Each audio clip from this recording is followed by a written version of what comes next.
Hi everyone, back again for another video. I haven't done this in a week, so I thought I might as well do another one. So the reason why I haven't been doing this for a week, one was it was my birthday last Tuesday. So to anyone that wished me happy birthday that's watching this, thank you so much. You don't realise just how much that meant to me. Just to have someone say happy birthday, trust me, that means a lot. And secondly, I've kind of let this week play out because in terms of news in wrestling, this week has been massive, like unbelievably huge. So I thought I would do something every Monday where I'm going to look at the previous week and kind of review and see just what exactly has gone on. So, what better place to start than with last Wednesday and all the releases that took place within WWE that kind of took over the last 2-3 days or so.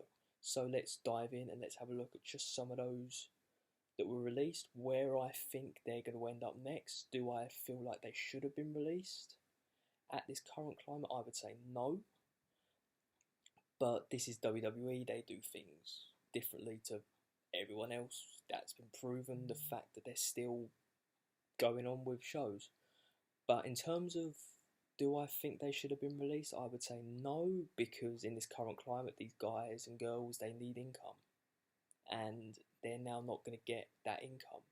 So it's a kick in the teeth for them, and I feel sorry for them. But for a lot of them, I feel like maybe moving on to bigger and better things in the future for them. So let's have a look. Some of the names we've got are people like Drake Maverick, who I love Drake Maverick. I think he's been great. And I feel like after the Cruiserweight, because he's still in the Cruiserweight tournament, so once that's done, I feel like he's probably going to come back over here to the UK, and I've got a feeling he's going to absolutely kill it on that independent scene. I can see him maybe going back to WWE in the future, but for now, I feel like the UK Indies is where he's going to end up. Other names, Hawkins and Ryder. I see Zack Ryder going to AEW. 100% he'll be in AEW. He's a good friend with Cody Rhodes. And I feel like different to Sean Spears, in that Sean Spears went over there and he's kind of not done a lot. I feel like Cody's more likely going to nurture Zack Ryder into a top role, and I feel like that's just what Zack Ryder deserves. Other names, you've got Gallows and Anderson. They'll be back to New Japan, I think. I saw something AJ Styles where he feels responsible for them being released, and I can kind of see where he's coming from. And I kind of feel like they're kind of two of the bigger names that release, and I feel sorry for both of them, considering they were just used in the main event of WrestleMania in the Boneyard match not too long ago. So those two being released does surprise me, but at the same time, I feel like once they go back to Japan, they'll be back in the Bullet Club, and I feel like they'll be on to bigger and better things as well. Heath Slater's another one. I feel like Heath Slater could potentially do what Jinder Mahal and Drew McIntyre did. Get released, kill it on the independent scene, come back, win the WWE title. A man can dream, can't he? It'd be great. It would come full circle for 3MB as well. Jinder's done it, Drew's done it. Why not Heath Slater? Why not complete the set? Why not? It'd be great. Some of the other names are Rusev. See, Rusev for me was a missed opportunity in WWE. He had the opportunity, he had the chance, in my opinion, to be either a top heel or a top babyface. He could do both. Last few years, he was stuck with Lana. I think, in all intents, I think that killed his momentum again. Because let's be honest, no one really likes Lana. So I feel like Rusev really could have been the Rusev Day stuff. That was the thing with Aiden English. They could have gone on to be main event players. He could have been a WWE champ. He could have been a Universal champ. As for what he's going to do now, I feel like New Japan's an option. I feel like AEW's an option. I feel like Impact Wrestling's an option. Either of those three, I can see him definitely going that way. There was other names, No Way Jose, Sarah Logan, I won't get into those. Aiden English again, I've just mentioned. Mike and Maria Kanellis, they'll probably be back to, I reckon they'll either be Impact Wrestling, AEW, something like that. EC3, now there's a missed opportunity. There was a missed opportunity. I feel like with EC3, he could have been a major talent who I feel like was let go from NXT too early. He could have been a real major star in NXT, especially now because a lot less stars are leaving NXT to go to Raw or SmackDown. and I feel like he would have been one that could have really made an impact. No pun intended. As to where he goes next, AEW, definitely the AEW. I see him being a major force there. This one surprised me, Leo Rush, because the run he's had in the Cruiserweight division, he's been absolutely killing it. Some great matches with Angel Garza, he had a great match with Jordan Devlin, he had some great matches with Isaiah Swerve Scott. So that's a missed opportunity. However, I feel like if there's going to be anyone on this list that is brought back almost immediately, I think Leo Rush is the one. I feel like he will be back in NXT before long. He'll probably kill up the independent scene in the UK and in Europe, and then he'll go back to NXT. I think that's a given. Some other names, the Colognes, I thought they were still there. Eric Young, again, missed opportunity. Killian Dane, you look at the rest of Sanity, Killian Dane is killing it in NXT. Nikki Cross is one of the major points of SmackDown at the moment. And then Alexander Wolf is now with Imperium, with Walter, Marcel Bartel, Fabian Knight. Now, I feel sorry for Eric Young, but let's see what happens. Eric Rowan's an interesting one, considering he just had that big reveal of a toy spider. And if you've not watched it before, don't seek the clip out. It's so stupid. And then Drew McIntyre destroys it the next week. Thank you, Drew.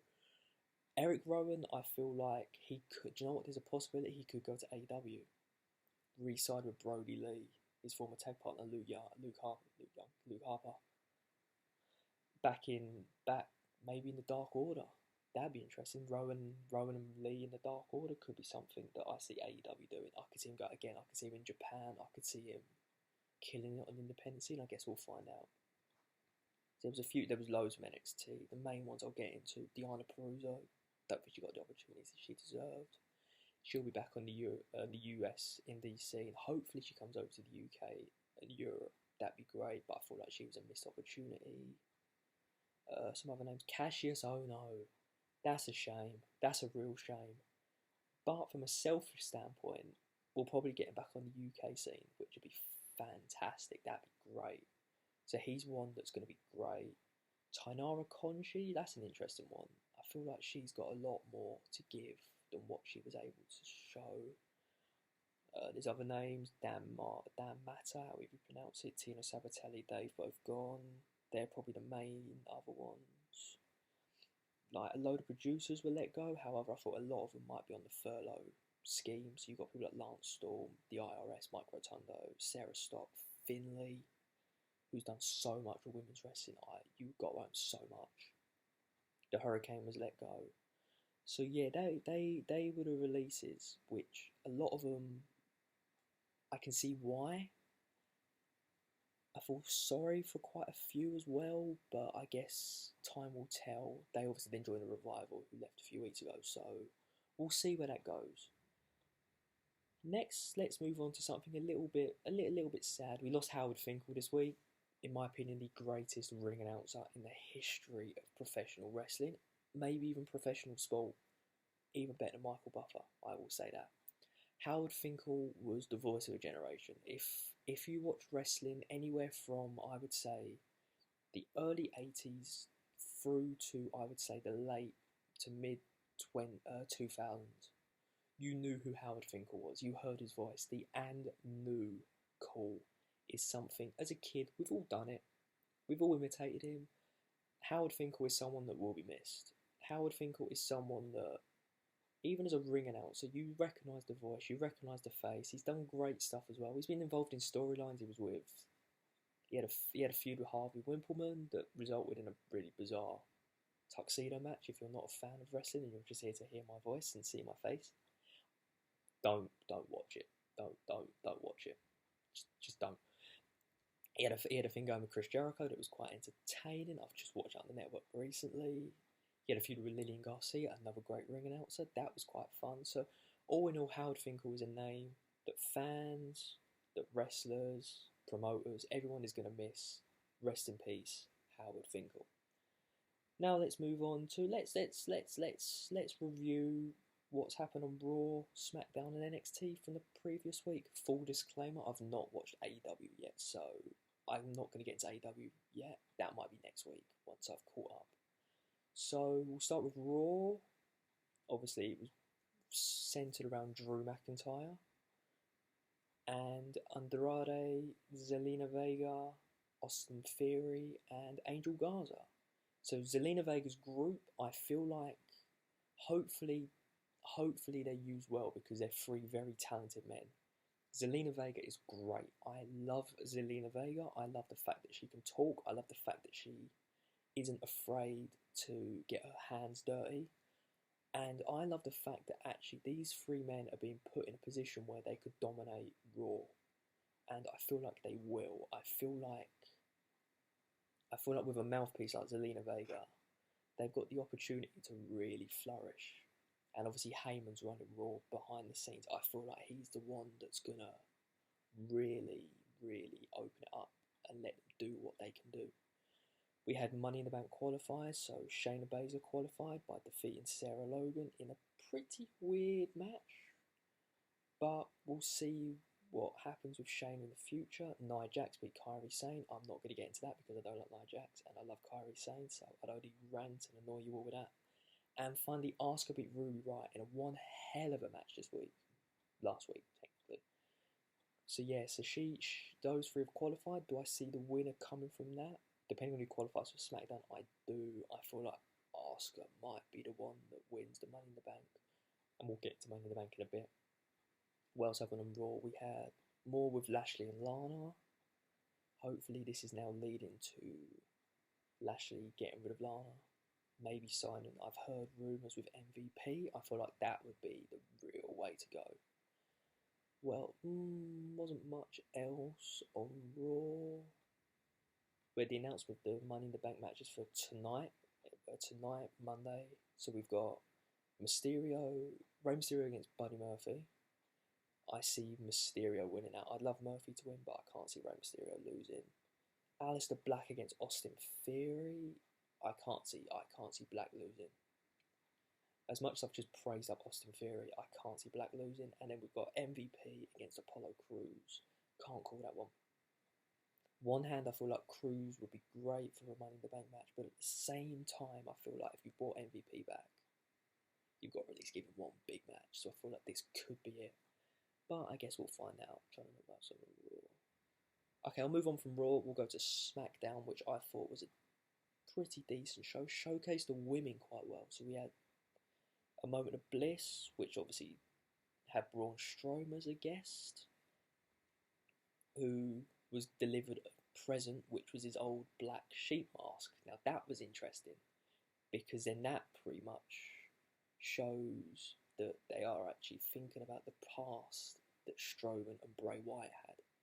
Bray Wyatt is now announced as the #1 contender for the Universal title. Not the Fiend, but Bray Wyatt, which I think is interesting, because it kind of protects Strowman, doesn't have to lose, and at the same time protects the Fiend character, and Bray can take a loss because he's just this weird Mr. Rogers type character, which is quite fun. So then we had Tamina beat Sasha Banks, which meant that Tamina now is #1 contender for Bayley's title. Fair enough. That's it. Dana Brooke qualified for Money in the Bank. Now that's interesting. Considering the other three names I've mentioned, Dana Brooke seems quite out of place. But it's good to see Dana's actually getting the opportunities to actually showcase what she can do. She's improved massively over the past few years, definitely. So good for Dana Brooke. And then finally we also had a triple threat match for the tag team titles between Big E, The Miz, and Jey Uso, with Big E winning. Now, I personally don't feel like it was time for Miz and Morrison to lose the titles yet. As much as I love the New Day, I feel like Miz and Morrison should have held on to the titles a bit longer, but I guess time will tell if this is another good New Day run. I don't know. We'll find out. So finally, let's move on to NXT. Now, NXT was great this week. We had the debut of Timothy Thatcher teaming with Matt Riddle to take on the Undisputed Era for the tag titles. Love that. Love Timothy Thatcher making his debut. I feel like he's definitely going to... It's going to be interesting to see him paired up with Matt Riddle, considering the kind of opposites they are. But then they did the same thing with Pete Dunne. So that will be interesting. I kind of feel like it's leading towards Pete Dunne or Timothy Thatcher turning on Matt Riddle. at some point, but I guess again time will tell. We had the debut of Killer Cross. I can't remember what his name is in NXT. I'm sure someone out there will tell me what it is. I can't quite remember what his name is, but he turned up at the end, took out Tommaso Ciampa. We saw a stiletto boot as well, which means that Scarlett Bordeaux's with him. So that's going to be great. That's going to be really good. And it looks like Killer Cross and Tommaso Ciampa are on collision course for what I think is going to be a fantastic match. We're going to get some great promos between the two as well. I think it's going to be great. We also had the start of the interim NXT Cruiserweight title tournament. So with that, I feel like it's leading to Kushida winning. So this week we had Isaiah Scott and and Akira Tozawa. Fantastic match. And I feel like Tozawa won, which was interesting. I thought Scott would win. But I feel like it's leading to Kushida and El Hijo de Fantasma, I think his name is, from Mexico. I feel like that will be the final. I feel like that's probably going to be what the final is, but I guess we'll soon find out. Good to see Drake Maverick's in that before he leaves WWE, so that's good. And then we also had, on NXT, we had a very, very, very, very, very good promo from Charlotte Flair, where she kind of called out the entire roster. See, now I'm one of these, I'm excited for Charlotte in NXT. I feel like she's beaten Rhea Ripley in a fantastic match. Wasn't a burial. Was not a burial. Before anyone goes on, it wasn't a burial. It was just a very good match, and Charlotte Flair happened to win, and Rhea Ripley lost. That's wrestling. But I feel like with Charlotte in NXT, we've got Io Shirai number one contender. She's going to be facing Mia Yim, Tegan Nox, Candice LeRae, Dakota Kai.